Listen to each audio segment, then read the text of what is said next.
What I want to do is show you how to win and impress the only person that really matters, which is future you. Not the person next to you, not the person in front of you, not the person on stage, not your mom, future you. The point of this presentation is to give you a different way to think about this process so that you can make it easier to win.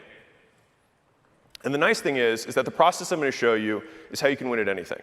And it works for winning at health, relationships, advertising, sales, real estate, business, investing, and anything else where you have to do things to get stuff. Cool? Awesome. All right, so with that being said, let's begin. How to win. So I'm going to cover 5 things. What to do, how to do it, why to do it, who you need to become to do it, and finally, when to start. So let's start with number 1. Said simply, what do you need to do to win? AKA, impress the future version of you. And the reason I define winning this way is that for those of you guys who are at the top, and you guys know who you are, you can't compare yourself to everyone that you're already better than. And I say that from a success, like objective measurement perspective, not as a human being. Everyone's a wonderful snowflake. But you can't compare yourself to people that you're beating, because you'll just get complacent. You know that, for those of you guys who are the winners here. For those of you guys not at the top, or who are on the climb, you can only control what you can control. And you only know what that is. And so there might be advantages or disadvantages that you might have been born with. It also doesn't matter. No one cares. The only people who like excuses are the ones giving them, right? And so let's start with an activity to prove to you that you already know what not to do. So this is a process I call inversion, and I use this a hilarious amount, probably too much. And so this, I think, at least I will attribute this to Albert Einstein. Charlie Munger talks about it a lot. Invert, always invert when you have a tough problem. And so I use this, and we use this as a very strong tool because it's easier for our brains to find problems than solutions. So we had to think earlier just now, like, let's think of things for gratitude. Did anyone for a split second be like, fuck, right? Anyone else do that? Because I heard it backstage, and I was like, right, you're about to be on stage. That, you can be grateful for that, right? I was just thinking about that. But if I said, hey, can you think of a problem? I could be like, I can give you 20 right now, right? Right off the top of my head. It's like my knee kind of hurts a little bit, right? Like I can start giving you problems really easily. But that's because we're programmed to survive, not thrive, right? Our brains are programmed to find threats to make sure we live to see another day, not so that we enjoy today. And so we actually have much stronger problem-finding skills than solution-finding. And so what I want to do is use our anxiety-driven, threat-finding brain for something good. And so here's the activity. I want you to imagine the least successful version of you. Loser. What does that person do or not do to guarantee that you won't win? How do they guarantee that you lose? All right, so shout some of these out. Just like, what does that person do to lose? Netflix, okay, I heard that one. Drugs, okay. We're going way deeper and darker than I was thinking. It's like a heroin addiction. I'm like, okay. Yes, understood. I thought you guys were going to say something like this.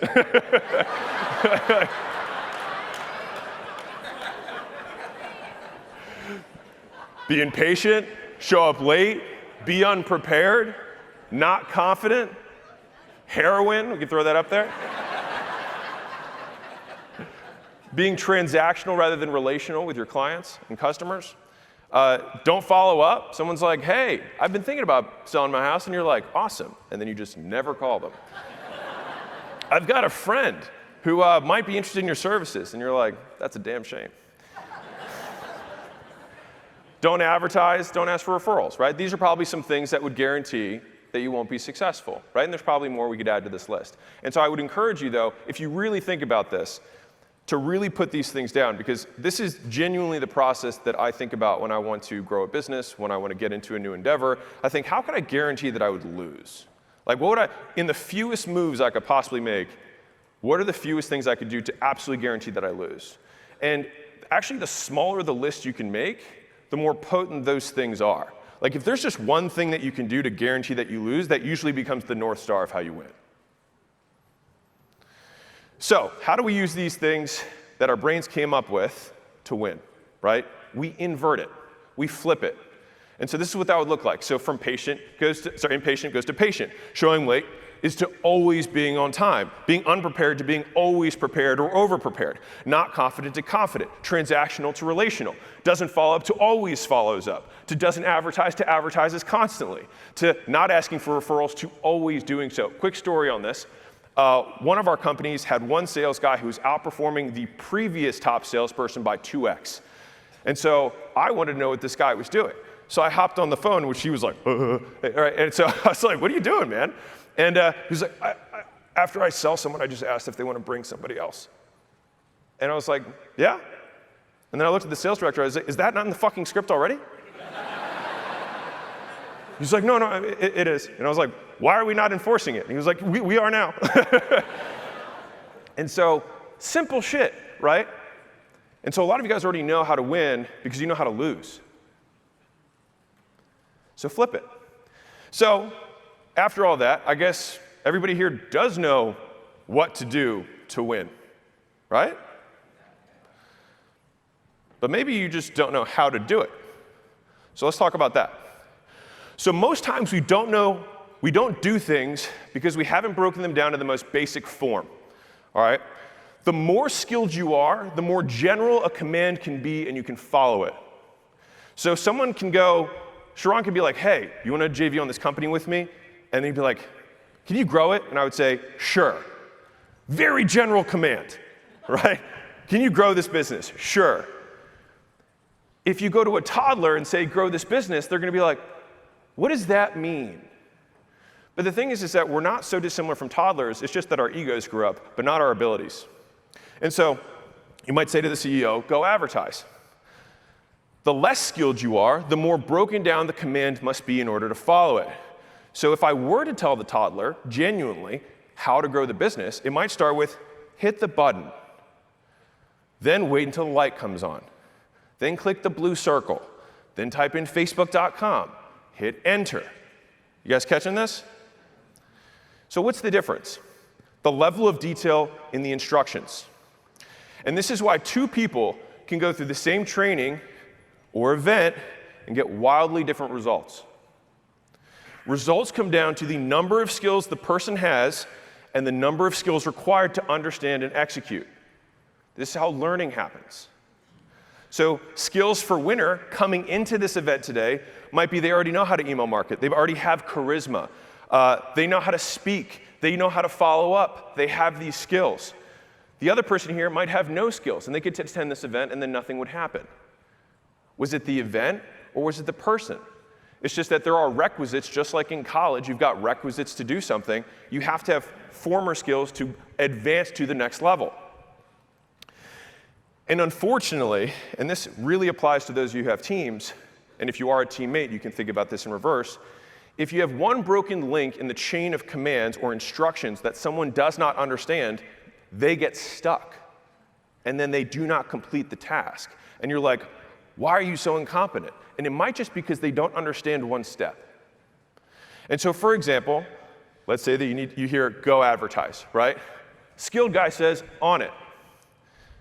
The less skilled person says, but how? Now compare that to turn on your computer. Do you think everybody in your team can do that? Right. So that means that everybody here can be successful if you literally just break it down to a level that you cannot fail, that you understand every step. Does that make sense?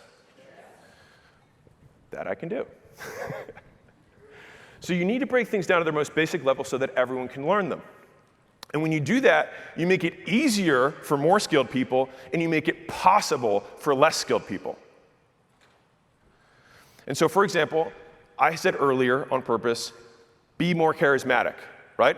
Can we agree that if someone's more charismatic, they might do better in this field, in general? Yeah? Cool. What does that mean? It means smile when people walk in. Change emphasis and tonality when you're talking. Remember people's names. Ask people about themselves. Nod multiple times and then respond when people are talking. Keep eye contact. Address everyone in the room when you enter and exit. We might then say, that person's charismatic. But if someone says to you, be charismatic, you might be like, okay. But if someone said, do these 6 things, do you think you could do that? Yes. You have to break it down. And so this is the essence of good teaching and training. And learning how to learn will make you better at teaching yourself and then by extension your team. So here's the writer-downer. If you can learn it, it is a skill. And if it's a skill, you can teach it. Which is why I wholeheartedly reject the concept of people being born a certain way. They might have physical attributes that orient the environment to reinforce certain behaviors, but if they became that way, they were taught to be that way, either formally or informally. But they learned that because it was reinforced at some part in their lives. Which means right now, if you're like, I'm not naturally charismatic, neither are children. They learn. And if you can pocket your ego, you can too. Which means that these traits everyone says the best are born with are simply buckets of smaller skills that we group together into a single larger term to save time when we're communicating. We don't say, hey, Johnny's such a good realtor because he smiles when everyone walks in the door. He remembers everyone's name. He changes his tonality when he speaks. He always addresses everyone inside and out when he enters and exits. We don't say that. We just say he's charismatic. But that shorthand in language is a source of confusion. And remember at the beginning I said this is going to be Mr. Miyagi thing? Don't worry, it'll come back. And the thing is that we know how to teach toddlers, but it's also how adults learn. Our egos are just too sensitive to allow it. And so what I want you to do is operationalize the list of actions that we figured out together earlier, right? We had this big list of all the ways that you know you can lose. We flip those into how we can win. And then we take those words like be patient, be charismatic, always be on time. We say, how do I operationalize that? What do I actually do? Turn on the button, turn the computer on, hit enter. How do we do that? And so if you're like, well, what does operationalize mean? Explain using actions or behaviors you can see with your eyes. Someone being charismatic, I can't see with my eyes. Did they smile when they walked in the door? I can observe that. Did they call someone by their name? I can observe that. Did they, whatever the other things on my list were, right? Note, it's not feelings, thoughts, intentions, impressions, manifestations, affirmations, or psychology. None of those things belong in instructions. Why? Because you have no idea what anyone else is thinking. All we know is that as a group, when people follow this process, more people buy. And here's the cool part. That's all we need to know.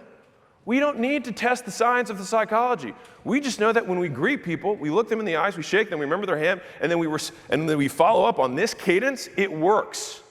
That's it. It's all we needed to know, and then do it. And so we know that if we do these things, you get this outcome. And that makes learning and teaching a lot simpler. We deal with only what we can measure and observe. And I promise you, if you can look at the world this way, 90% of the content you see in your newsfeed, you will just be able to ignore as noise.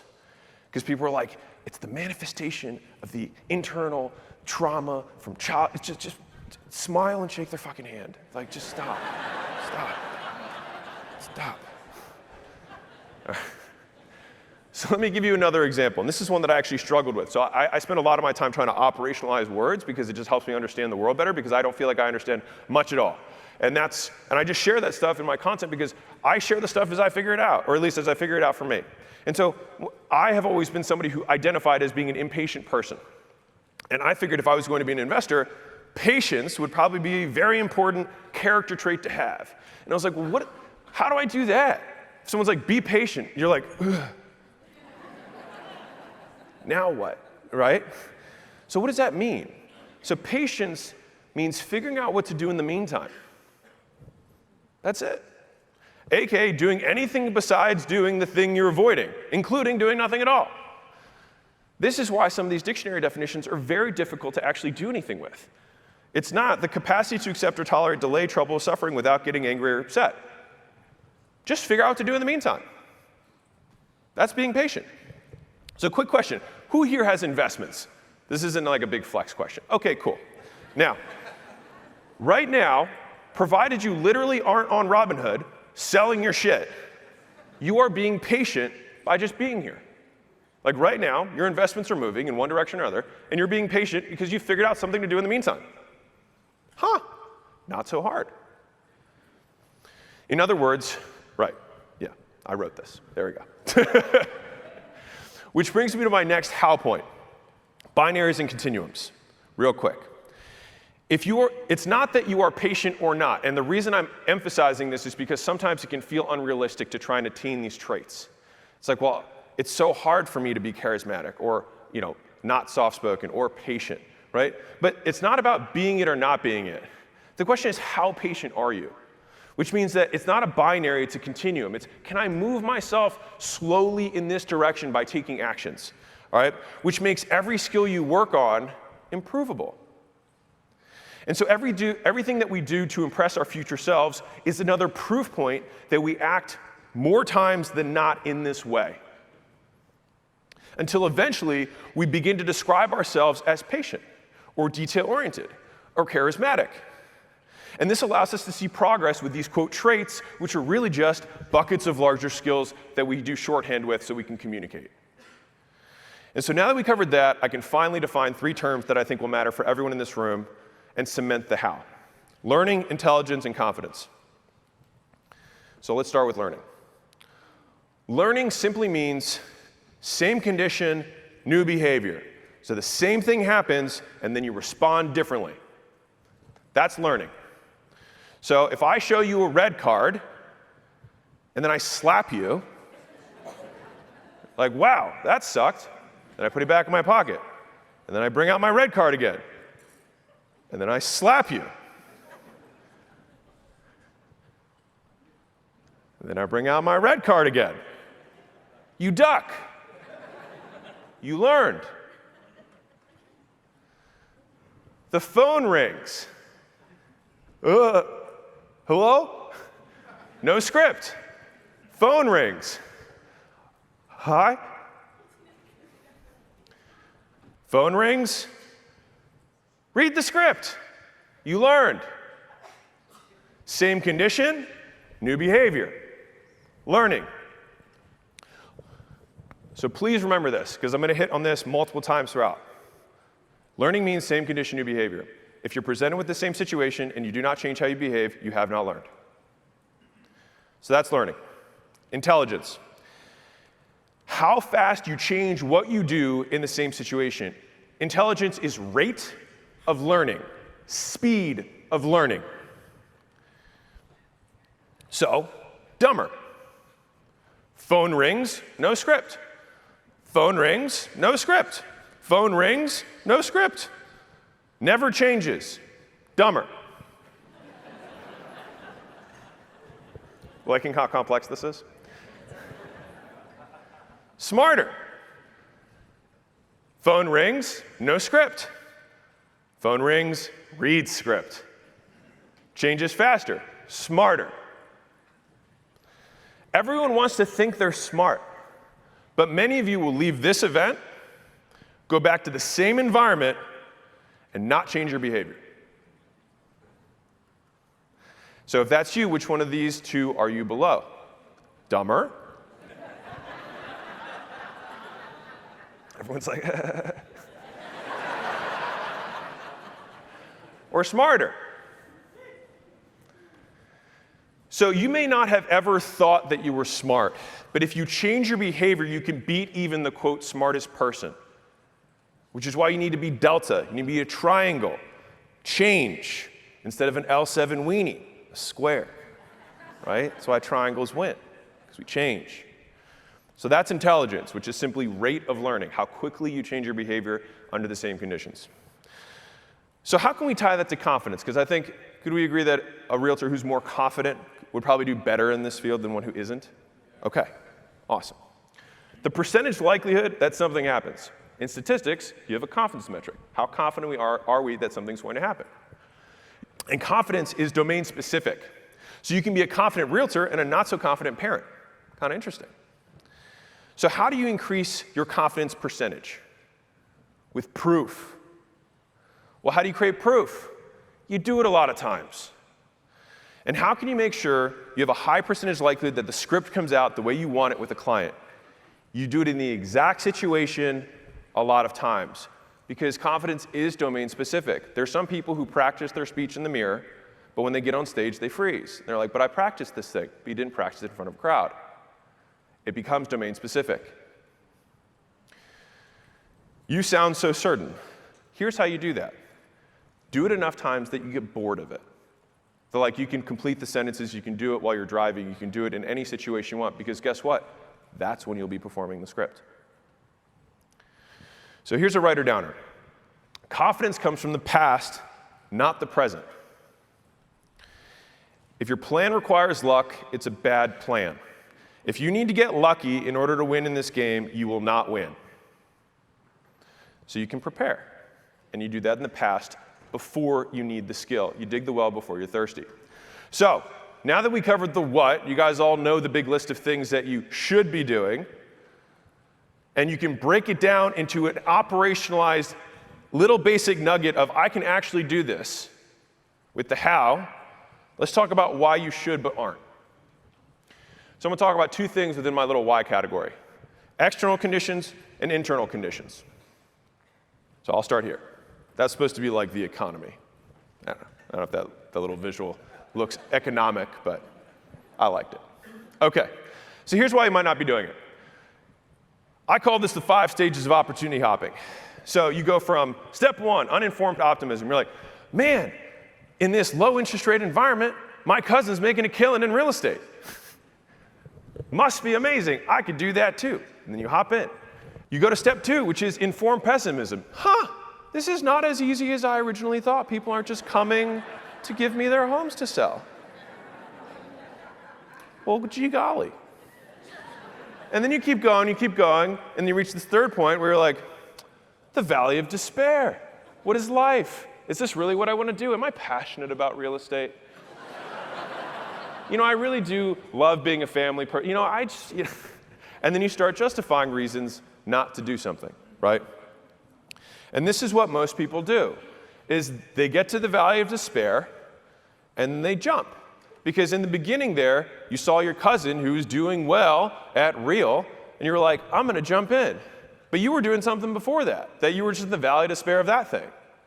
And so all you do is, or not you, but many people do, is that they just uninformed optimism, informed pessimism, valley of despair, uninformed optimism, informed pessimism, valley of despair, uninformed optimism, and if it sounds repetitive, some of you have lived this thing 10 fucking times.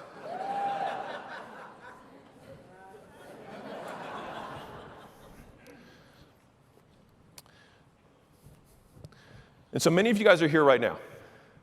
It's a tougher climate than it was 24 months ago.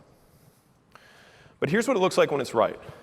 You go to stage 4, which is informed optimism, which is, you know what, there is a process that when I got into this I didn't understand, but now I do understand it, and I've broken it down into actions that I can do and perform on a regular basis, and I have a feedback cycle so that I can learn how to get better. And I will measure myself on the progress that I do to the things that I've committed to. I know how to win. And then you do that stuff, and you get to step 5, which is you win. And then you question why life is meaningless to begin with, but whatever, we'll get to that later. So we get more for what we put in when we stick with things. You get compounding returns when you stick with things longer. And so wealth is made during the hard times because the largest percentage of the market transfers to the few left standing. That guy or gal. The more you do anything, the better you get at it. And the more environments you do it in, the better you get at it in more environments, especially considering a macroeconomic environment right now, right? So the question is, who would you trust more to sell your house? The agent who's been through 3 recessions and never left the profession? That rhymed, didn't mean to do that, but sounds cool. Or the agent who juggles 3 opportunities and hops in and out when it's convenient? Ooh, some of you are like, that's me. Right. And you wonder why you don't win. And so your clients feel that way too. And so even if the people who see you right now aren't in the market, they're always deciding who they're going to go with when they do. And so people, including future you, will be watching what you do and how you act. And so you need to do 3 times the work for the same outcome today, but 10 times the eyes are on you. And so if you close deals when times are hard, they'll know you can close their deal when times are easy. So TLDR, down times is when champions are made.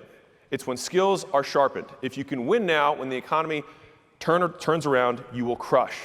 I love this quote. A smooth sea never made a skilled sailor. Who here wants to be fucking great?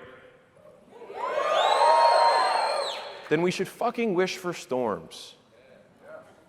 Because if you want to be a skilled sailor, then you cannot be great unless you have something to test yourself against. You can't claim that you were loyal until someone, if you're married, until somebody comes up to you and you say, I'm good. You can just claim loyalty all day, but until you test it, you don't have the skill because you have no proof. Today, these times are opportunities to give ourselves proof of who we really are. And I think that is one of the most motivating things of hard times, is that these are the stories that you will someday tell about yourself. So here's the writer-downer. What makes you extraordinary isn't what you do, it's how long you're willing to do it for. There's nothing extraordinary about saying someone's name and shaking their hand. I mean, it's great, but is it extraordinary? I don't know. But if you do it every single time for the rest of your life, is that extraordinary? Something as simple as that, yes, it is. So it's not what you do, it's how long you're willing to do it for. And so I said I was going to talk about 2 things. External conditions. Did that. Now I'm going to talk about this. Internal conditions for why you're not doing something that you should be doing. So where does motivation come from? I don't know, right? Childhood trauma, I didn't get hugged enough, whatever, right? Motivation comes from deprivation. Let me get dark for a second, it'll be fun. This person, for example, is very motivated to breathe. You gonna agree on that? Okay. Next point. Unmotivated to have sex. They might be, who knows? Some of you guys are wild. All right? I don't want to breathe. All right, calm down. Okay. So, don't worry, moving on. I know that, yeah, I'm moving on. So let me explain. So when are you more motivated to eat, drink water, sleep? When you're hungry, thirsty, and tired. That's when you're the most motivated. Have you ever finished a big meal and been like, man, I could go for another pizza? Probably not. Have you drank a big gallon of water and been like, I don't want any more fluids? Of course not, because you're not deprived. And so when you're full, you don't want it anymore. After you finish Thanksgiving dessert, you're stuffed. Are you still hungry? No. After you drink a bunch of water, do you want more? No. So what does this have to do with motivation to win and make money? I told you, I'll wrap it. I'll move it, right? Because by this logic, wouldn't all poor people be motivated since they're deprived of money, right? That would make sense. But we know that's not the case, because the people who make the most money are the ones who keep wanting to make more. So here's why. You know when you're tired, hungry, or thirsty. You perceive a gap. And your motivation is proportional to your deprivation, how much you don't have, right? Very hungry, like this guy is much hungrier than the person who's just like, maybe I'll have dinner on the way home. And so here's why money motivation is more complicated than hunger or thirst or being sleepy. With money, deprivation is not physiological. It's psychological. You only feel poor if you perceive a large gap between where you are and where you really want to be. So let me show you this visually. So let's say you're at $5,000 a month in income, and your desire is to get to $10,000 a month. Fair enough? Cool. Now let's say this guy is doing $1 million a month in income, but he wants to get to $10 million a month in income.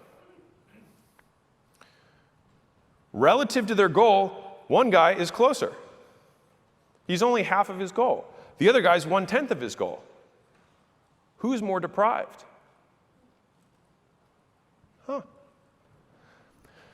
Hang around 5 people with 10 times the net worth that you have, and you'll feel poorer than you ever did when you were poor around poorer people than you. That'll be a Hermozzi family tongue twister for my children. AKA changing your minimum standard, which I stole from Sharon. The number one predictor of wealth isn't IQ, gender, race, and this one startled me. It's the zip code you're born in. Kind of fucks with you a little bit. You're like, huh, it's not about race, it's not about gender, it's not even about IQ. It's just where you're born. Which means it's the things that we compare ourselves to. Because your environment sets your standards. If you change the environment, you change your behavior. This is why networks like this are so valuable. Like, you can basically get someone to do anything if you orient the environment the right way. I can get everyone here to take off their clothes if I make this 150 degrees in this room.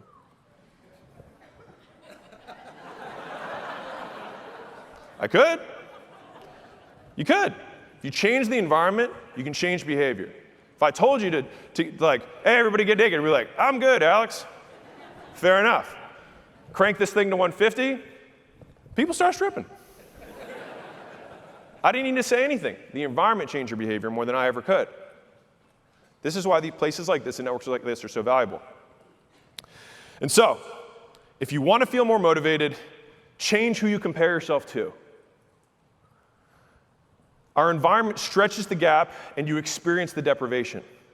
Rich people are more deprived of money than poor people because they compare themselves to richer people than poor people do. And so consider this extreme example. You've got the guy with a bag on his back, nothing else he needs. I have everything I need. 2, I need everything. Who's more deprived? So you might be like, huh, this seems kind of dark. Is there a clean way to make this comparison without focusing on other people? Because that's what I would be asking. Yes, compare yourself to the person you genuinely want to become. That's how you can create the gap. So here's the writer-downer. If you want to change what you do, change who you compare yourself to. So we covered external conditions that might be stopping you from doing the what. Opportunity hopping and sticking it out, right? And now we cover the internal conditions that might have been preventing you, who you compare yourself to, and your internal levels of motivation and deprivation. So now that we covered the what, and we covered the how, we covered the why, internal and external, now let's talk about who you have to become to do that. So how do we become someone with certain traits? Well, contrary to popular opinion and the Instagram people, I don't think it has to do with becoming at all. So when we describe who someone is, what do? We describe how they behave and what they do. Being and identities become descriptions of what we do. And so, little Aristotle, little ancient Greek, we are what we repeatedly do. And that's why I think this whole thing that has been very popularized by the fluff people, hopefully no one else said this earlier on this stage, that would suck. Be, do, have is BS. So let me explain. We describe someone's identity, we say, hey, he's honest, he's hardworking, he's a real estate agent. That's how we describe them. So let's translate those. He's honest. He states the facts. He's hardworking. You complete tasks as fast or faster than expectations you agree to. He's a real estate agent, someone who represents buyers and or sellers in real estate transactions. All right, that's the identity, but everything that we use to describe the identity are things the person does. Note that being has 100% to do with doing. So if you want to be a certain type of person, then you need to do what that certain type of person does. And when you do those certain things, then you get the results of those actions, which means you can summarize the entire thing of be, do, have to just do. Because by doing, you be, and by doing, you get. Just do. This makes the person that you want to become, the actions you take that we later describe as identity, 100% under your control, which I think is very inspiring. Which is why one of my favorite sayings of all time is, and here's a writer-downer, the work works on you more than you work on it. And so I'll tell you a little story. So I was at Sephora with my wife. It's a makeup store. It's where they sell paint for ladies. Anyways, so we're there, and I'm standing against the wall like this, and Layla's doing whatever, and I see these two little girls super excited, and the lady in the smock comes up to them, and she's like, okay, this is eyeliner and this is lipstick. I learned those terms. And you need to start budgeting for this now, because they're probably like this height-ish, age-wise. And they were so excited, and they're like, because now that you're grown up and you guys are women, like, you have to start budgeting for this every month because you need to start spending it. And I thought it was such a cute little story, and the girls were so excited. But she basically said that with a new identity comes new priorities. You're going to shift how you allocate resources based on the person you want to become. These girls wanted to become women. And so she said, great, you need to change how you behave. And so for many of you, being number one and winning simply comes down to doing what the number one person does or would do, or the number one version of yourself. And then, if you do those things, people will eventually describe you that way when the evidence catches up. So, we've talked about who you have to become, which is just a reminder of just doing what future version of you does for a long enough period that you would describe yourself that way. All right? So finally, let's talk about the when you should start. So when do you start this stuff? Because you might be like, you know what, Alex, this all sounds great, the little hand thing with the fingers, cool. But I'm busy. Now's not a good time, maybe in the future. So let's put it up there. I think there's 3 things about time that I find interesting. So you can have a reason not to do something because season-wise, economically, or timing in the season of your life isn't good. We can think about hour by hour. You're like, literally, I don't have the time in the day to get this stuff done. That would make me number one. Or you can use something that I like to call the when-then fallacy. So let's break it down. So if you're busy, that's actually the best time to change your behavior. Why? Because you guys want this to last, right? If you're going to change your behavior, you want your behavior change to last, correct? Then if you only wait until you're not busy, then you assume that you will be not busy again in the future. Because if it's contingent on you being not busy, then the moment you get busy again, you'll stop. So start when you're the busiest so that when you get busy again, you already know how to do it and that you can stick with it. Does that make sense? Cool. Did anyone get one of their reasons crushed? Great. So if you're waiting until you're less busy to start a new habit or program, it just assumes that you get busy again. You'll stop. If you want enduring change, the best time to start is when you're busy. Learn how to make it work in the worst condition, and it'll stick in the best. Now is the best time. Let's go hour by hour. So I used to say the same thing to my wife of like, I just don't have time to do all these things. And you know what she did?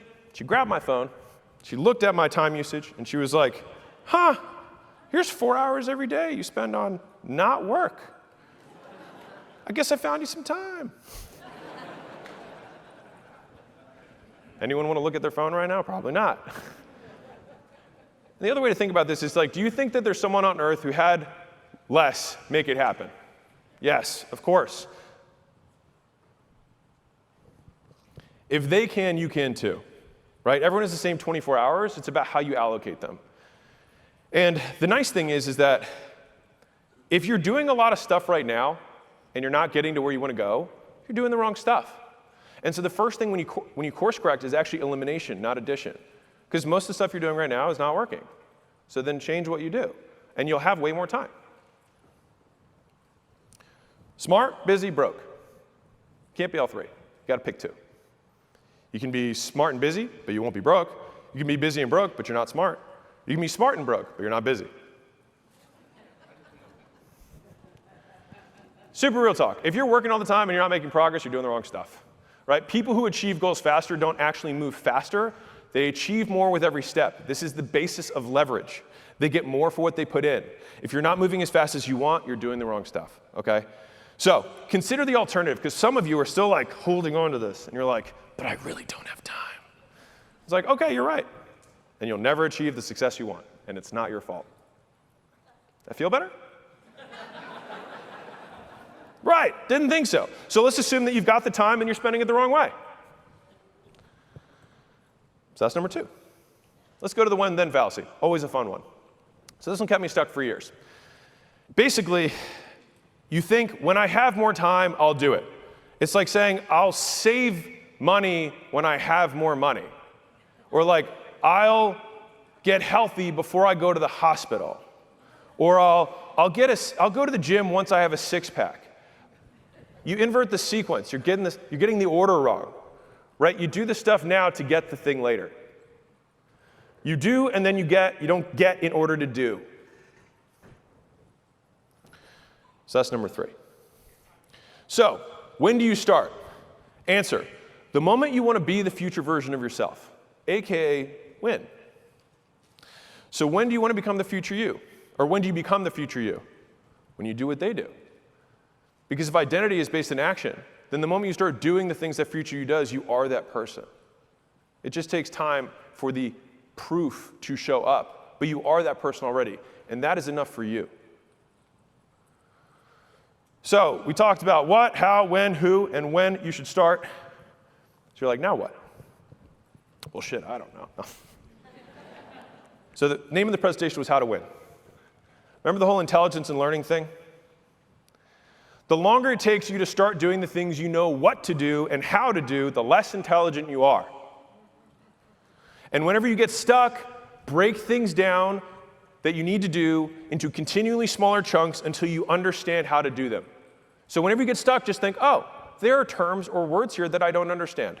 I just need to break it down more. Don't let your ego get involved. If you're like, someone says, you need to advertise more, you gotta be like, okay, what does that mean? And you break it down. Okay, it just means post this many. Okay, I get that. Okay, it means you have to do 100 DMs. Okay, I got that. So the reminder is you guys know how to win better than I could ever tell you. So take the inverted list from earlier, write out the things that would guarantee that you lose, flip them to what you would do to win, and then break down those terms into the action steps of what it takes to be that trait or have that skill.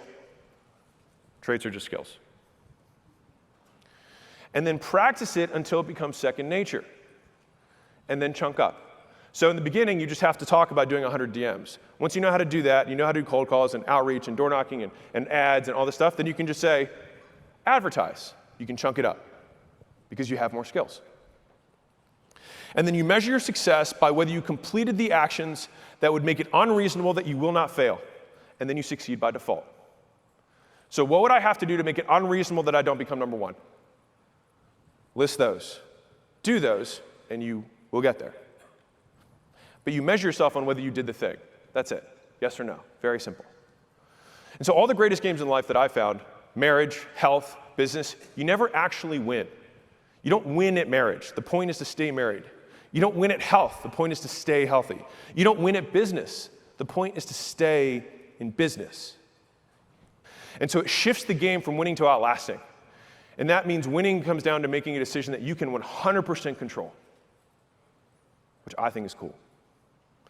And so I'll tell you a little story. Back in the day, I pledged a fraternity. And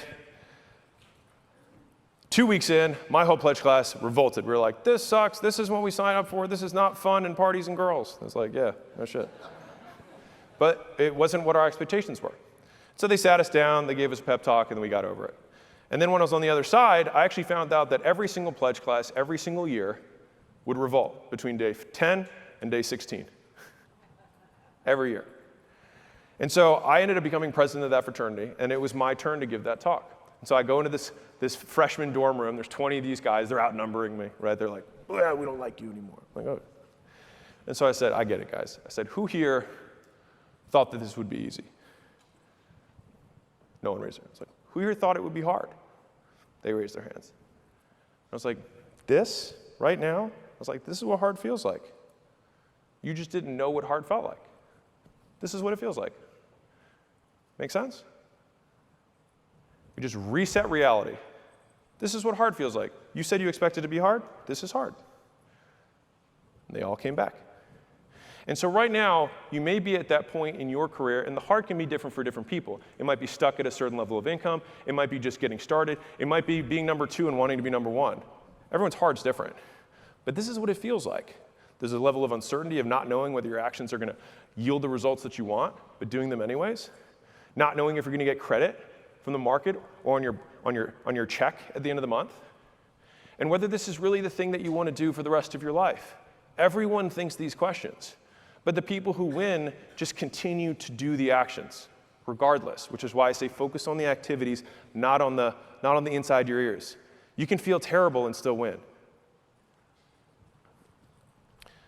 So that's what hard feels like. So this is one of my favorite Chinese proverbs. Everything must be hard before it can be easy. What makes things hard isn't complexity, it's consistency. As boring as it gets, sometimes you just have to keep doing it before you get anything back. Hard times are opportunities to give yourself proof that even this couldn't stop you. You're going to lose sleep. You'll doubt whether it'll work. You'll stress to make ends meet. You won't finish your to-do list. You'll wonder if you made the right call, and you'll have no way to know for years. But this is what hard feels like, and this is what you signed up for, and that's what makes it worth it, and that is okay. So in closing, said a little Mr. Miyagi. Everyone here knows what to do to win. Do all those things that you wrote down, make them positive. Cool. Figure out those ways to lose and do the opposite. You know how to do it. Remember, you take those things, chunk them down. Break it down to so small that anyone could do it, even a child. You know why you should be doing it. You have these opportunities that keep presenting themselves. You keep looking at shiny objects. But we get more for what we put in when we stick with things. Wealth is made during the hard times. The few people left standing get the most of it. You create motivation by changing your environment and who you compare yourself to. So you know why you should be doing it, because you get outsized returns for sticking to things. And you already know how to become the person who can win. How do we do that? By doing. Do. Who means do? It's the easiest thing. Who do I want to become? What does that person do? I'll do that.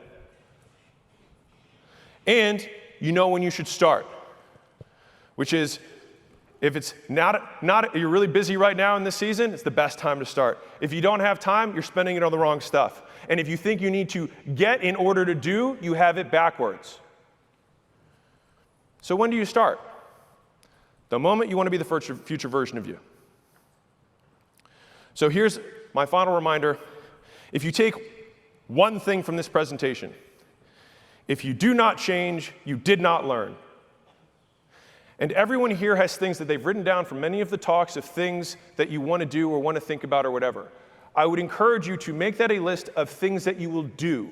And then when you go back to the same condition, your same home, your same house, your same market, your same whatever, you change your behavior. And then that will show that you learned and you took one step to becoming the person that you ultimately want to be. Thank you.